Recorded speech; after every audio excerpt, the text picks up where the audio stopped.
আছি জাফলংয়ে। ওই হচ্ছে জাফলং 0 পয়েন্ট। আর সবচেয়ে কষ্টের জায়গা হচ্ছে এই জায়গাটুকু, যেটা আসলে মানুষ ওই টিল্লা থেকে নেমে এই দিকে এসে 0 পয়েন্টে যায়। সো এই সিঁড়ি, অনেক সিঁড়ি আসলে, হ্যাঁ, ওঠা নামা করার পরে মানে খুবই টায়ার্ড লাগে বলার বাইরে। আসলে যারা আসছেন তারাই বুঝতে পারবেন, খুবই টায়ার্ড লাগে।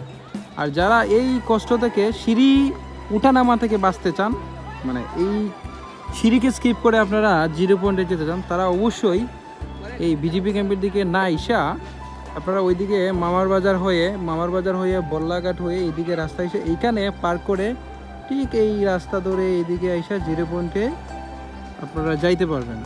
দেন সিঁড়িগুলা স্কিপ করা হবে। এই ভিডিওতে জাফলং 0 পয়েন্ট আসার টুকটাক ধারণা দেওয়ার চেষ্টা করব। সো ভিডিওটা কন্টিনিউ করতে থাকুন।